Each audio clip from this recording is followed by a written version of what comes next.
Hey guys, I just wanted to reach out to you and let you know that Surewinder is still selling amazing products. Some of you guys have been dragging your feet for whatever reason. If your shoulder hurts, do not waste time. Pull the trigger. I just bought 4 or 5 of them, and we had 2 guys out. You know how much it cost me to pay for 2 guys being out with bad shoulders? We just pulled the trigger and we said, listen, everybody's going to have one on a truck. It's mandatory. You got to use it. Don't hesitate. Don't wait till your guys go down. It's going to cost you more. Buy a Surewinder. It's not every day someone invents something that changes the game. I found out about this product that I'm talking to you about, and I had to try it. So I ordered a few, and after using it, I'm sold. Now we stock them on our trucks. It's called All Brace, and it will help you sell more service and buy you time until doors come in. There's never been a greater time for a product like this. Phil has video on his website of him cutting a door literally in half, installing the All Brace, and running it like nothing ever happened. It is literally incredible. One of the greatest selling videos I've ever seen. You're going to want to check it out at all-brace.com. Hey guys, welcome to Torsion Talk Podcast. Your host Ryan here. We also have Tamara, who's no longer in a square box. Yay. Tamara's got a new computer, so she's up to date now. She upgraded from her 1982 computer to a new MacBook, which I had sent to her so we could get her out of the square box. Sweet. I feel so free. Don't you? You got all this space on all this room beside me. All right. So today I have a special guest. Her name's Kristen Brown, and she's with the Hoot Company. And in our research of trying to find people who are innovators, people who really value culture, I came across her website, and I kind of like the way they positioned themselves. And so if you're watching on YouTube, she described before that she's turned her podcast room into like a Zen room. So I want to hear about that too. But welcome, Kristen. How are you? Good. Thank you so much for having me. Yeah, glad you're here. Thank you for coming on board. I know our listeners are going to get a lot out of today. And we've been talking a lot about hiring. We've been talking about culture, how to keep great talent. But culture is like the one thing to me that I feel is the most important things that you can do as an employer is create a positive culture. And so what did I say, Tamara? Hoot Company. Did I say Hoot Company? No. Did I really? You did. We've been over this before the podcast. All right. It's Hoot Design Company. Oh my God. I actually thought that was like a hilarious joke. I was like, Kristen damn. is like, she's probably trying to kick me under the table, but she's not here. A virtual kick. She's like, listen, they're a branding company, and she told me how important it is that we get it right, and I jacked it up. So which I was like, that's hilarious. Yeah. If you did that on purpose, I was like, well Hoot played. Design Company. She's like, I don't like this guy already. Hoot Design Company, and so on their website they believe culture is brand, and so I'd like Kristen to talk a little bit about how she came to that conclusion, which is a unique twist. I don't see a lot of branding companies really go into that as like you guys do. So tell us a little bit about Hoot Design Company and yourself and how you guys came about that revolution. Well, thank you so much for having me. Yeah. And this is something I'm so passionate about, so I love talking about it. So we are a branding agency. We started in 2010, and at that point we were a very we were a design company, hence the name. So we really focused on custom paper goods, event design. It was basically a completely different company. I had come from an ad agency background. But the grass is always greener. So I kind of wanted to do something different when I went out on my own. And then by 15, so after about 5 years, it became very clear to me we were trying to be a jack of all trades, something I would never advise from a brand or marketing perspective. And so we really pivoted to be just branding an ad agency like. In 18, we pivoted again to really even niche down even further to just be a branding agency. And so as we started developing our own processes and what brand development looks like when you work with us over the past few years, it's just become so clear, it's moving to be so experiential. A brand is everything, we like to say, it's every touch point a consumer has. It's the way they describe your company and the way that you make them feel. People expect so much more from brands now. We expect them to take a stand on big topics, to be leaders in not only their industry, but thought leaders as well. And you just cannot do that without strong internal culture. And does the internal reflect what the external does? Is it the same? I've read this. I have kind of studied historic agency out of Arizona. They wrote a wonderful book called Culture Ate My Brand. And they really speak to this concept of a zombie brand. So I don't want to take credit for that because I love that term so much. And a zombie brand being one that where the insides don't reflect at all what is being espoused on the outside. And so we have really kind of evolved our product offering in the way that we serve our clients to include figuring out who you are as the first step, because a lot of people skip right over that part. And then we can leverage who you are, which is your brand identity, expand who you are through your own culture and your own team, and then share who you are, that's the part most people are familiar with. That's the advertising, the tagline, the visuals. What does it look like when I step inside the building, et cetera? That's what people are most familiar with. But you really can't do that if you didn't do step one, which is who are you and why do you exist and why should we all care?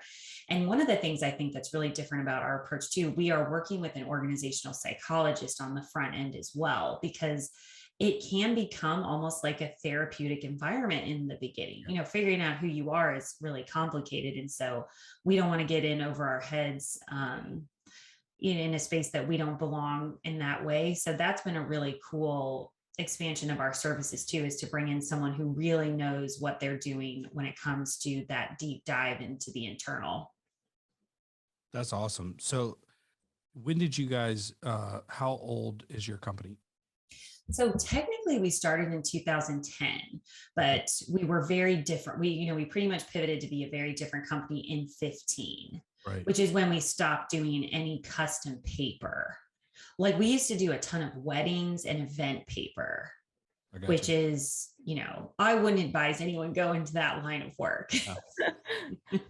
Truly not. So, when you describe, like, a lot of things that you touched on are things that I've kind of read about, and we talked a little bit about culture prior to jumping on the podcast, when it was just like I was telling you about Zappos, and I read a lot of books and try to be proactive about different ways that we can treat our employees and care for them. And I think ultimately, like, from my perspective, I run multiple businesses, but the biggest thing that contributes to my culture, in my opinion, is how I care for my people.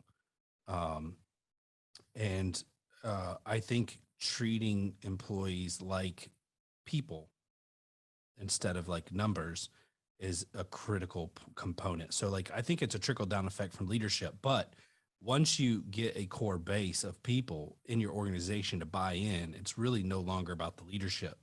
It's now about like accountability on the ground level, in my opinion. How were you able to like shift the culture and get it where you wanted? Because that's not an overnight deal. Oh, definitely not. And I would say that's just an ever evolving process. Like we tell our clients, you're never done. And I think I certainly don't feel done or like I've cracked some kind of code or we don't have any internal issues here. We have 16 people now. And so I feel like, number one, I think that clarity is really what people need. I think a major complaint that employees have and a major reason for them not being able to be engaged is lack of vision and clarity around what we're doing and why we're doing it, not just the how. I think company values really help identify the how, like what are the behaviors that we exhibit here?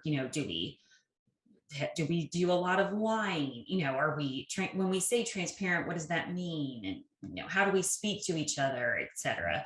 But then I think that bigger question of why we're doing this has been a challenge even for me the last few years, and that's become even more clear to me. But I wouldn't say I've cracked the code on culture and that we have no issues. I do think that one thing that owners have to get on board with now is it's just a different environment. Work is so different than it used to be, and it's so integrated into home and work and life and identity and who we are, and that's a big responsibility in people's lives. To that's kind of how I view it. It's just I have such a big responsibility in these people's lives. This is where they spend so much of their week. This is why people put their children in daycare, so that they can show up here. So I better make that a freaking good place to be, and a place where people feel like it fills their cup. And there are people that it doesn't fill their cup. We have a couple people exiting this business right now. And I would say that we haven't been able to do that for them. So in no way do I think I'm, the queen of culture or anything, but I think because just the fact that I understand that it's ever evolving and it's an always ongoing effort and process, I think is probably step number one. Yeah. Are you familiar with Donald Miller?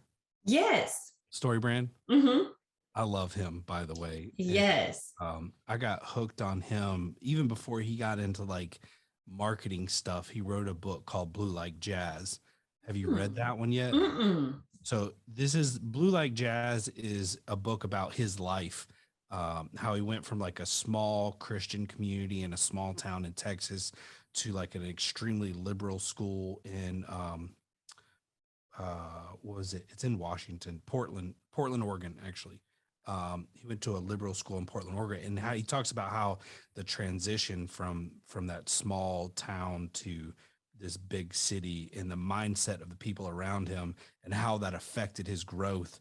And so it's really, really, really good book. They actually made a movie about it.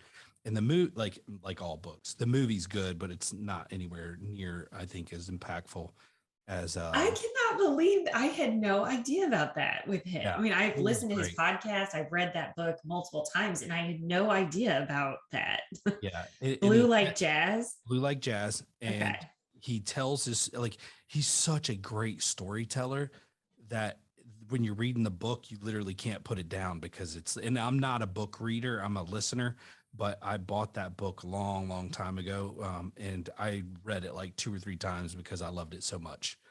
Okay, that's so interesting. Yeah, it's phenomenal. And it's super impactful too. Like it's just got a good message to it, like all the way around for all parties and everybody. Like I just I don't know. I can't say enough about it. So when I heard he got into like marketing and was doing like story brand and stuff like that, I was like, holy cow, I know this guy, like not know him, but I was like, I read Blue Like Jazz and I watched the movie and I'm a fan. And if he's into marketing, I gotta because he's a great storyteller. I've gotta listen to what he's got going on. So I follow him. I read Story Brand, and everybody here's read Story Brand. But does your why ever change? Like I'm having this conversation with people where like I feel like my why changes. Have you ever experienced that? Yes, I think that's such a great point. And we actually talk about this a lot because we talk about your purpose. That's one of the things we really help our clients dig into is what is your purpose? And I think that if you would have asked me that in 2010, it would have been completely different. I mean, it was a completely different business. I was a completely different person. So I think it absolutely can change and evolve. I think that once you get to a point where you do have, like, I really hope at this point, my purpose doesn't shift very much because it's very broad. So Hoot's purpose at this point, my purpose, and I think the purpose of this company is to design a world in which people become their best selves at work. And in order to do that, we have to have a viable company. You can't have a company that's not making any money, cannot be even a workplace where people can evolve. But then how does that, how do we help them also craft a culture in a workplace where people can become their best selves at work? Because I really do feel like work is a place, it shouldn't be a dirty word. I can't imagine an existence where I'm just clocking in and clocking out for a paycheck and I just am counting down the minutes until I'm gone. It's like, that sounds so soul sucking, and not something I want for myself or my kids. It's like, what type of place do you want for your kids to work? Well, one where they're fulfilled and satisfied, no matter what that is, whether they're gardeners or they're NBA basketball players. So I think I love being a part of people's stories in that way. And I hope that that is a purpose that we can settle on now. And even if this company evolves or pivots, or there are sister companies, that is at the heart of our purpose at this point. But yeah, who can tell? Like, who saw that pandemic coming, which has, I think, really shaken so many societal things loose. Yeah, I think in my industry, I own multiple companies, and one of them's a door company. And I've always known, if you hire people, if you hire the right people, which sometimes I was hiring people that I knew wasn't right, and it was disastrous, but I needed people. And you find yourself in this position where you're like, okay, what do I do? And so I would hire people knowing that it was for a season, but it almost always backfired on me and was horrible exits. So I started focusing and standing strong on the idea that we're only going to hire people that fit our culture, first and foremost. And then we're going to treat them so well that they never consider a job anywhere else. And it took years, really. Um, and then the pandemic happened. And I tell people, like, a lot of times they think I'm crazy, but that's the best thing that could have happened to me, because now you have people in our industry who are looking for more than just a job with a paycheck.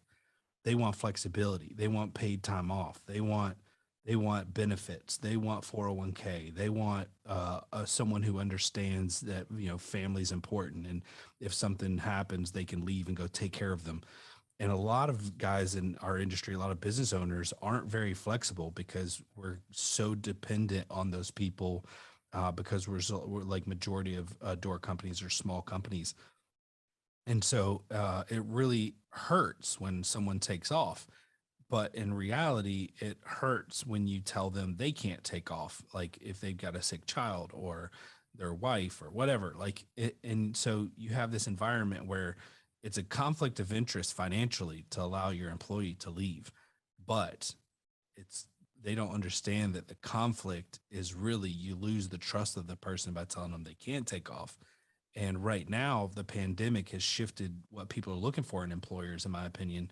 And it's really helped me a lot, finding great talent, that one shift, and just being persistent and consistent about the things that we believe in. Have you found the same thing with your company? Like, because you guys focus on culture and employees and everything, since the pandemic, has it been easier for you to find people with your kind of mentality and how you pour into your people? Yeah, I mean, that's, I think, so interesting, and something we specifically really try and be a great place for women too. So I would say my internal, mission is to be the best place for female creatives in this area. And so I think that even has another, layer there of complexity around flexibility and expectations, and societal expectations and everything. So flexibility is something that we lean really hard into. And we do the type of work that can be done at midnight, versus a door company. So that's very convenient for us. As far as, to me, flexibility is to decide when you work. So if you have a sick child or you have an appointment, no problem. You get to decide to work late tonight. And that's what I think a lot of people, before you are a parent specifically, because really there's not, I don't think that there's being a woman is such a unique experience in the workplace, as until children are in the picture. Yeah. When children enter the picture, it is I would say a pretty big game changer. And, that's what we know now statistically. It's actually a motherhood penalty in the workplace that, with pay discrepancy. It's not actually just female versus male. Right. And I think that, you know, being able to have the flexibility to have kids and still be really invested in a career, and doing something you really care about is something I feel so passionately about. And I think that has helped us recruit people for sure. I think there are women who are really burning out right now. I mean, leaving the workplace in droves, just deciding that they can't handle it. And I think that has given us a really great opportunity. I would say what's really unique in for me specifically is we do branding work, and we're in the middle of Missouri in a very affordable place to live. I feel like it's a great place to live. Obviously, this is where I built my life, but with the way remote work is going, I think remote work will be really challenging for us. It's something that we were able to manage during the pandemic, but not something that I see us doing long term. And what's interesting, I have a lot of people who want to do this type of work who want to live in big cities.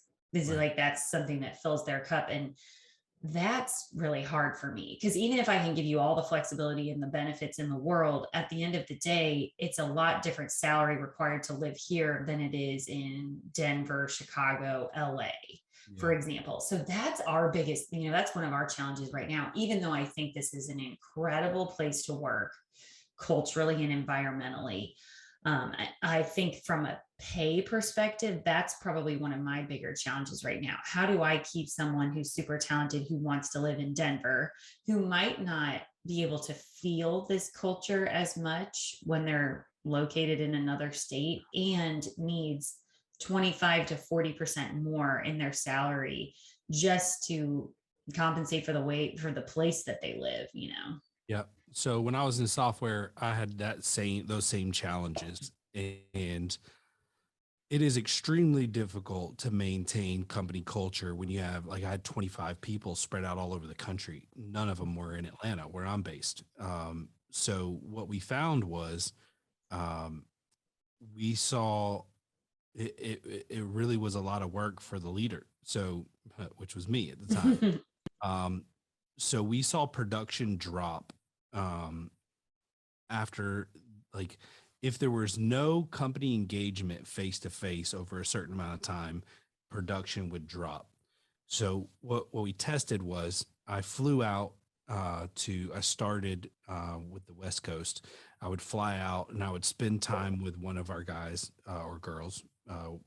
Most of our employees actually were female, and I would spend like 2 or 3 days with them, and I would take them and their spouse out to dinner, like really just like hang out with them for 2 or 3 days, and invest in them. We would work together. We'd go on calls together. We would make phone calls together. We'd critique each other and work on getting better.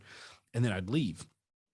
And then we would like watch their performance. And for the next 3 months, they would be like out of this world, performing excellent. And then it would start to plateau and taper down. So we ended up, it's bad enough for me. I reported directly to the CEO. He calls me in his office. He's like, "Hey, Ryan, this is good data. I want you to visit everyone at least twice a year." And I'm like, okay, 25, 50 visits. Yeah. Yeah. So I'm like, this is great. My life just changed completely. Yeah. So, I had small children, and so I ended up leaving there. But that was, it was important, right? Like when I would go visit them, or we would fly them all in for like an annual event, or we started doing it twice a year where we'd fly people, like everybody in. We would do like a training. We'd kind of take a deep dive into numbers and product, and let the product team, support team come in, and that helped a lot. But I'm faced with a similar challenge with my media agency. Is, they're wanting to work from home, and we're having these conversations because some of them drive like over an hour to get here, and I don't want that for them because I know they don't like it, and I don't want to lose them. So we're working through like this thing. So we started work from home Fridays, and so now everybody works from home on Fridays, and they love it. And so like, "Hey, what about work from home Thursdays?" And I'm like, Yeah. going right. So but call me crazy.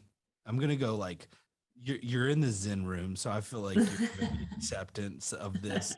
But I'm a true techie at heart, right? So have you um have you had any experience or exposure to metaverse?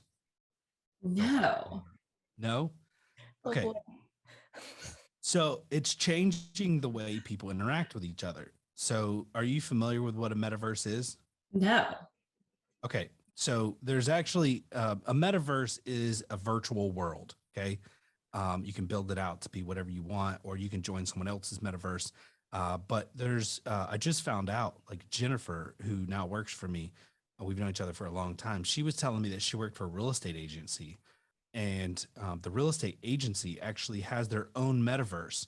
So imagine you create this virtual world where you could log into your computer and you can like join the world, and it's kind of feels like a video game almost. Hmm. You can kind of walk around. You got an office. You can go into the meeting room. You can go into someone's office and like sit down. And when you there's proximity alerts. So like once you get close enough to somebody, both the cameras pop on and you can see each other face to face. And so I'm exploring all this stuff, right? Because I'm trying to like see how we can virtually do this all work together thing, because I like to walk in and just go sit down and be like, how are you guys today? Right. Yeah. And so I feel like being able to do that and them being able to work from home is kind of a win-win for everybody. But that disconnected feeling, because I feed off of our employees too. So Hmm. it's important that I'm, I like to sit down and be like, hey, how are you doing? How's life? How's your sister? How's your puppy? Whatever. Right. And so you can't really do those things. It feels intrusive when you call somebody in the middle of the day and you're like, hey, you got a minute? And it's just awkward where like if I go sit down in their office and I'm like, what have you been up to? Like, we haven't talked in a few days. Right. How's the baby? Whatever. Um, and so the metaverse, or a version of a metaverse, allows you to create a floor plan, design offices. You can design however you want, and you have avatars for each person. I know I'm getting a little trippy, but you are in a Zen room with Yeah. like black light. I feel okay having this conversation. Um, but what do you think of that as far as like maybe kind of being that bridge between in office and out of office?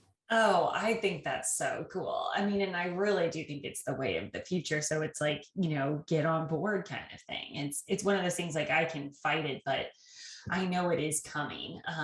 And I mean, that sounds fascinating. I feel like that's going to break the barriers of, what some of the problems that virtual work has right now. And we have done work from home Tuesday since like 15, Oh, and it really? has been life changing because it's one of those things that's like so great to like, I'm not going to dress up today, I'm going to have my appointments today, if the cable guy is coming or whatever, all of that type life.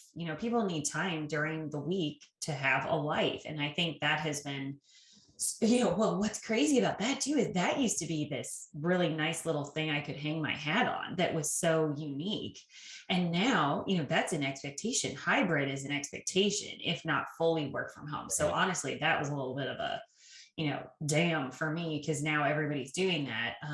And really right now, I feel like it's just a struggle for us to collaborate the way we need to completely virtually. But, last night we were using a freelancer out of Chicago on a job, and there was a brainstorm going on where everyone was at their computers in the office, with her being remote. And it went really well, and it felt very like vibrant, alive. There was a ton of laughing.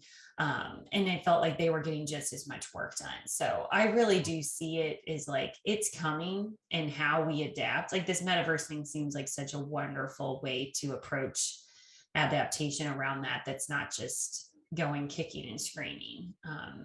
Because yeah, and I think the thing that's really interesting to me, I love the idea of visiting, like you were saying, but yeah, it's like, so who's doing that? Because that sounds awful. We had a remote worker for a while. We actually had a remote office in Chicago with 2 employees, and we wanted them to come in quarterly and spend about 4 days here. And then that began to really wear on them, which I was shocked. I was like, quarterly, that's too much. Like, you have a life, and you like your bed, and if you have pets A or a family. routine and kids. Yes. Yeah. Exactly. That became a lot. So I think that would make a lot of sense. Like, I could see me going somewhere for a couple days, asking them to come in just for a couple days. We were really trying to get more bang for our buck by having them fly in for 4 days, 5 days, but I think that's just a lot to ask. So I think it's super fascinating. And I am very excited about this new frontier of work. I think work is so different now, and the pandemic had, obviously there were so many downsides to it, but I completely agree with you that the positives outweigh the negatives in the way that it really just smashed so many of society's expectations of what work in life are. And I think it's going to and it have such a beautiful before and after in the future. I agree. So what is it like in the day of Kristen Brown? Like, walk me through. You wake up, you go to work. What do you do? Well, so I do have 3 kids, so that is a huge part of my life. How old And are so they? they are 2, 8, and 10. So Okay. I know I always like to tell people same dad, same family, because So it's I've got the, two. I got a yeah, 7-year-old and a 12-year-old. My 12-year-old's my daughter, and a 7-year-old's son, and we are experiencing um, uncontrollable emotions with my daughter right now. yes, tween. Yeah, and I'm struggling hardcore. And so Yes. my I can wife do both. sent me a book yesterday. She wants me to prioritize. I'm like, Dad, I got like 8 other books. She's like, this one will be your next, and then you can get back to those. I'm like, okay. So Probably good advice. yeah, probably. I do. A side note, shout out to Positive Parenting Solution. Have you ever heard of it? I have not. She is fantastic. Her name's Amy McCready, and I am obsessed with her content. She does like a class. It's almost like a podcast, but she does sell it. She has like workbooks and stuff, and it has been probably the best resource I've found around What's it called? Positive Parenting Solution. And so she has an app you can download and engage with it. She has a community online where you can like ask all these questions. She's fantastic. And she just does a lot of like, this is why this is happening, which gives you a lot more, explanation around this crazy behavior, what Yeah. feels crazy. And she goes all the way from toddler to teen. I was such a bad kid. Horrible. That I'm fully aware of the evil in the world, and um, I'm deathly afraid that my daughter's going to get exposed to it, and I want Yeah. her to make better decisions than I made, but I don't want to tell her how bad of a person I was. So how do you do that? Like, I don't know. I don't want to get off on too far of a tangent with parenting, but this is the book. Oh, can't see it, I guess. Anyway, Okay. it's Be the Dad She Needs You to Be. Oh, love that. So this is my next book. As soon as I finish the one I've got now, I told her I would start that one. So Which I do think dads, it's a heavy responsibility, dads and daughters, but I think it does make such a big difference. Huge So difference. Yeah, for yeah. sure. I was telling a buddy of mine, he's got a daughter, and we were talking about this same thing. And he was like, he said, well, he said, have you told your daughter what it means when a boy tells her that she's pretty? And I was like, no, but what do you mean? Like, it means nothing. Like, absolutely nothing. And I was like, very true. I was like, all right, I'll get on that. So That's amazing. yeah. So there's certain things like, yeah. So I'm just, we're at this stage where it's like, this is where it started going bad for me. And I don't know. I want something so different. I spent my whole life trying to create something different for her and my son that, like I'm almost holding on too tight. And I don't fear many things in life, but this is one of them. Oh, I'd say that's a worthy fear. Yeah. I think that's such good advice about the dad daughter thing. One thing my dad did, which I don't tell him this enough, but I felt like such a badass, and like I was so loved by him that it had nothing to do with what I looked like, obviously. And so that made me extremely confident moving forward with, none of my self-worth, or at least as much as my parents could control, because that's hard for a woman. Yeah. My self-worth was not dependent on the way I looked, because then you have everything else in the world telling her that's everything. Yeah. And I feel like there's got to be a perfect balance, because you want her to be confident in the way she looks, exactly how she is. And then you don't want her to have a big head and believe everything that she hears. And so, like, I don't know. I'm really like you guys, we're going to go into like a deep dive here if we don't change the subject. But, all right. So you're a mother Another of podcast. three. Culture. Yeah, we started parenting podcast. Yes. Well, and I love one thing I think that really helps foster culture is like, you're available for these. Are you emotionally available for those types of conversations with your employees? Yeah. I'm assuming you are, since we just met. Totally. Yes. I'm probably too involved in their lives. I think there are periods of time where they're like, okay, you can back off now.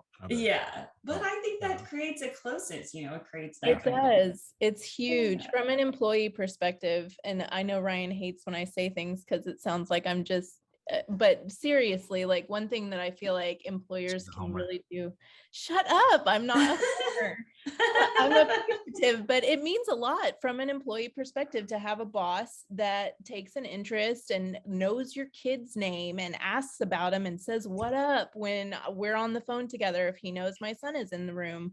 And like just the atmosphere of being cared about as an actual person. Like I am acknowledging that I, as an employee, am more than what I can do for you as an employer. You know what I mean? Does that make sense? That has been so much of a blessing for me. And I think that's important. And a lot of guys in the garage door industry that I've been able to talk to do that. And it seems it's something that I feel like that they really got that right. Consistency in everything, including price, reliability, quality. Not just quality, but great quality control.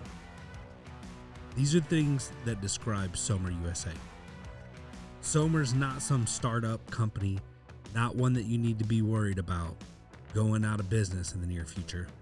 Somer and their family of businesses are $200 million companies. They're in over 100 countries, and they have locations in 20 countries.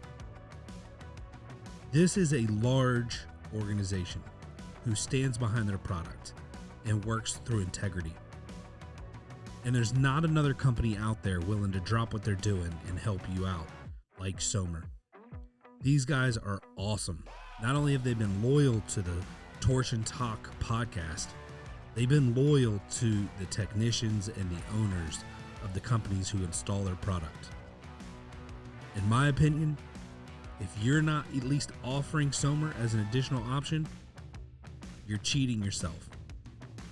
Listen, first-time dealers, I've got a special for you. If you buy 10 or more Somers between now and the end of the season 6, while supplies last, we will offer you free shipping. You have no more excuses. The prices are great. The product is amazing. Go check out Somer USA and order 10 for free shipping. I'm going to tell you guys a marketing secret. You want to gain more social media likes, shares, and follows? People love unique and cool projects. There are no better photos to share than the ones on Schweiss Doors social accounts. These guys post some incredible things. Make sure to go there and like and share their Facebook and Instagram post with your business account. So if you like their business account, you can share their post. The bifold doors are awesome, and they're doing some great projects that will go viral on social media if you share them. Go right now to Schweiss Door on Facebook and check out some of the projects they share and like their page. Oh, and don't forget, no one builds a better bifold than Schweiss. That's really interesting in the garage door industry. I think that's such a huge part. It's like the whole person comes to work. Mm-hmm. And I think there used to be this expectation, really archaic work model of like, leave that stuff at home, check that at the door. check your emotions at the door. And that's just like so unrealistic. And I think that's a big part of culture, is like the whole person comes to work. For us, that has really been a huge part of, we have started offering mental health support to people, and almost an expectation of our management team, people in leadership. You do that? You do it with current staff, or did you bring somebody in from the outside? You mean as far as who's the support? Yeah. So we have a internal website where we have all of our resources listed, and then we pay 50% of any mental health support. So we actually used to pay 100%. And I actually think 50% is better, because we need them to have skin in the game too. I need them to not be canceling appointments and taking it seriously. And so I highly recommend people go to the 50% model, or where at least they're paying some of it. And then we really do require that's something I'm still battling with, because it's like, can you actually make third-party mental health support a requirement? But I would say, I can confidently say to our people, that's the path to success here. Because the biggest, awareness I had, the reason I started getting coaching in 2015 around, I've a pro therapy person since probably around second grade. Oh my God, it's so good. Yeah. I actually told my wife just the other day, I was like, you know what? I think I would like to get both our kids into therapy. Just to have them feel free to say whatever they want with no repercussions, and be able to learn how to vocalize their emotions and share, because we're at that age where I think like my daughter's starting to keep secrets from us, and then my son sometimes struggles like vocalizing. So yeah, I think well, and like normalize that for them, like where, if you start going to therapy at 8, like I did, you certainly don't think anything of it at 38. And I think it sucks for people who have such negative connotations around that, because it's hard for them to get past. I mean, it's definitely holding them back. Yeah. And I think as a manager, especially, you get, you bring your baggage to the table, and that's really unfair when you're supposed to be leading other people, I think, which is parenting. So it should be a requirement of parenting. Yeah. And as a business owner too, I think it's super important, because I tell people all the time, like the two loneliest positions in business that I've ever seen is a business owner and a pastor. Oh yeah. They're so judged, and they have like a persona that they kind of have to put off, like I'm the leader, and then you can show weakness, but not too much. And who are you going to talk to? Because you can't just talk to anybody about problems with the business or your family, and you don't want to go home and talk about business all the time. So your spouse probably gets a little tired of hearing it all the time. And you don't want to stress them out either. Right. So like, who do you talk to? And so I think it's great to have that outlet, someone that you can just go into and just dump, and it feels good. Like, yes. Well, and one of the things that I've talked to our employees about is, we read all this stuff about how, wellness is your body being safe, even when you don't feel safe. Grounded leadership is not having a pphysical reaction in the moment, so that you can stay clear-headed and make good decisions. And it's like, well, but how? That is really it. It's one thing to wrap your brain around that, but then how do you get there? The only way that I know how to get there is through therapy. So someone bring me another option, I am totally open to it, and we will pay 50%. If you can get that guy. Yes, like really. Somebody would bring me a problem, I'd be like, oh my God, are you serious? How can you not, and you just blow up, and then like it clouds your vision to be able to see the solution. So you're absolutely right. Now, when people bring things to me, I'm like, okay, cool. Good. Remember? If you ever watch, what's his name? Jocko Willink. Jocko. He's okay. I know I've heard that name. Yeah, he does a podcast, and he was like a leader on SEAL Team 3 or something. Oh yes, he wrote a book. Okay, I've totally heard of this book, Extreme Ownership, which is phenomenal, by the way. He wrote another one, Dichotomy of Leadership, and a couple others. I've read all of them; they're freaking awesome. But he always says, like, every time one of his leaders would bring him a problem, he'd be like, "Good." He would get so frustrated. He'd be like, "Oh my God, I've got a problem, and I know what you're going to say." He's like, "What am I going to say?" He'd say, "You're going to say good." And he's like, yeah, exactly. So what's the problem? And he's like, good. Because that is so awesome. it's an opportunity, right? Every problem comes with some type of opportunity, whether it's training, whether it's like just learning, whether it's whatever, it's an opportunity. And so I love his perspective, and it's helped me out greatly, because now I'm like, that, I'll be like, talk to Josh. He's my general manager. So they'll kind Yeah. of be like, you're going to be so upset. And I'm like, what is it? And they're like, they say it. And I'm like, oh, you're fine. Go talk to Josh. And so they're like, you're not mad? I'm like, no, I'm not mad. Just learn from it. You're good. Totally. So yeah. Totally. Well, and I think that like that's such a huge part of leadership. Like that energy trickles down. So, are we going to deliver the information like some scary news with a lot of confidence, or are we going to blow it up and have, the entire office running scared with all that frenetic energy? And I think that it's taken me a long time to figure that out. And now I do feel like I'm really mastering that for myself. And so now I need other people to come along with me. And that's the thing about the third party support. I just don't know any other way to do it. We expect people to engage in radical responsibility of self. So, self-care, or what does that look like for you? How do you process your emotions? But then I think that can take you to a certain point, but you're not going to be able to dig into the baggage. Why? Okay, it's one thing to feel really triggered by something and then go on a run and kind of exercise that emotion out. But how are we making sure that we're not as triggered next time? That's therapy. And that's why, right now I'm not at the point where I call it mandatory, but I would say it's practically mandatory. So, Awesome. yeah, so that's something I wouldn't say that's part of my everyday, but I would say self-care is part of my everyday in some way. That also took me a really long time to, own. Like, I deserve to work out. I deserve, that's another thing that we do as part of we really want to see that in people's timesheets. So because we are an agency, time is our commodity. We track our time. I'd say it's one of the worst things about working here. But what we do want to see is you engaging in stress management every week. So we want to see therapy in your timesheet. We want to see working out in your timesheet, because because you're not bringing your best self to the office unless you're doing that stuff.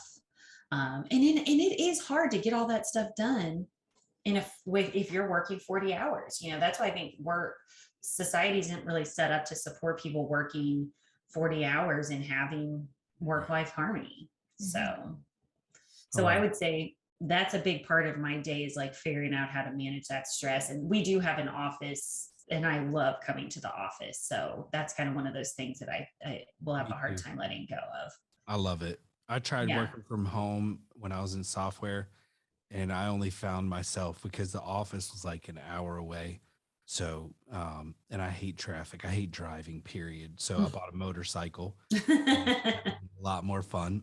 But I found myself just like signing up for a like a co-working space and just driving there. But I mean, all my people were nationwide, but I still enjoyed going to the office and going and sitting down with some of the support people, and sitting down with some of the product people, and bribing them with lunch to tell me what they're working on. So that's those were all things that I enjoyed, and I'm such a people person. And have you read The Energy Bus? No. It's Oh my good. God, You this should is read another it. good one.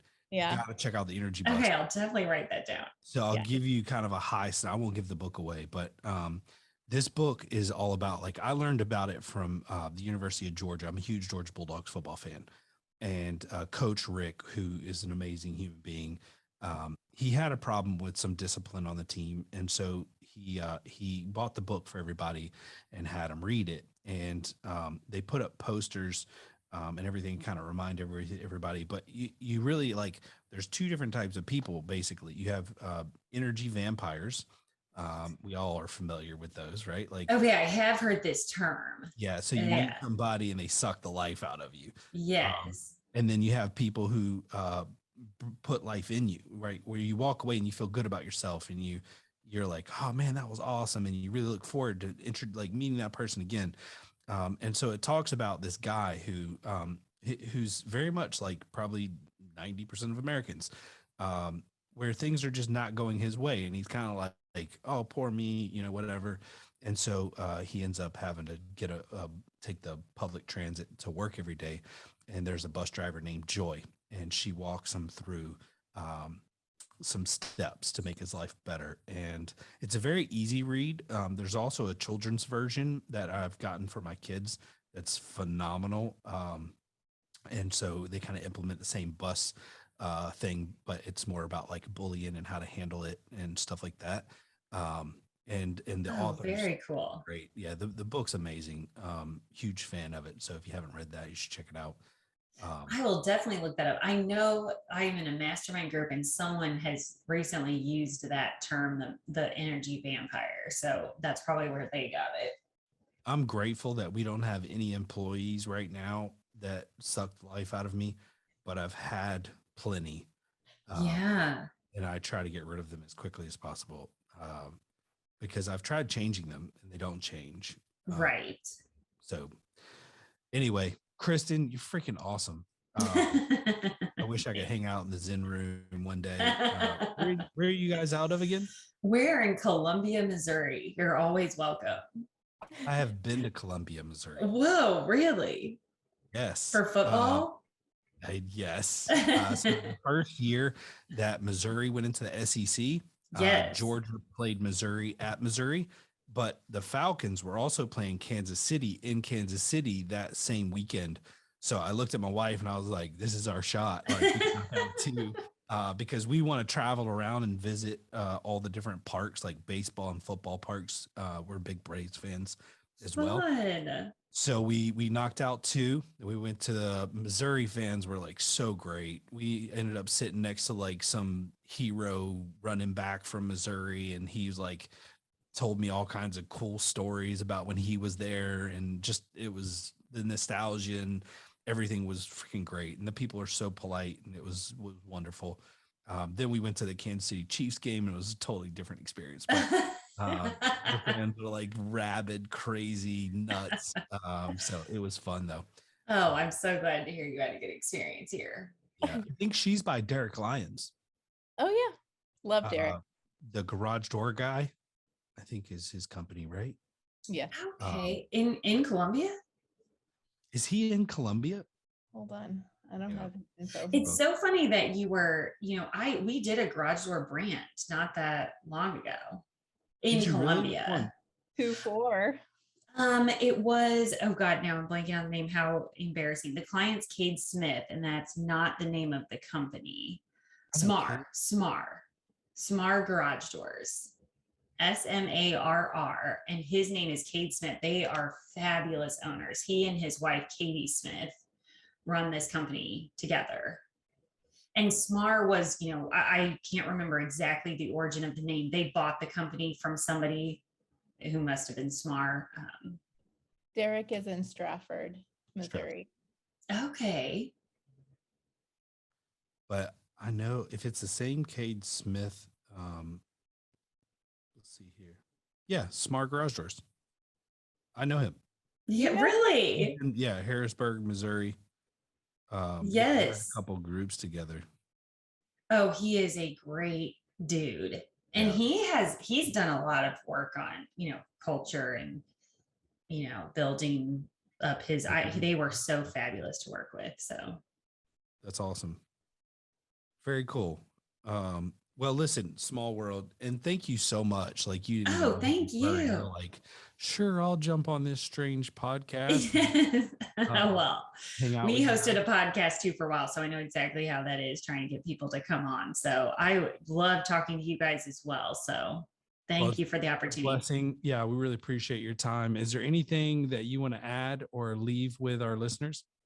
No, I would say we'd love for you to check out our website at hootdesigncompany.com. We're also on Instagram at Hoot Design Company. You can reach out to us there, but anyone who's looking for branding or culture support, we would love for you to reach out. Awesome. Thank you, Kristen. We appreciate your time. And guys, listen, if you guys are looking to rebrand, this might be a good shot for you. Reach out to Kristen and see if you can set up. What do you guys do? Like a consultation? Yes. Of course, those are always free. So Perfect. Well, there you go, guys. And she's already familiar with the garage door industry. So that's right. All right. Have a great day, Kristen. We appreciate it. And you guys be safe out there, and we appreciate your support. Thank you.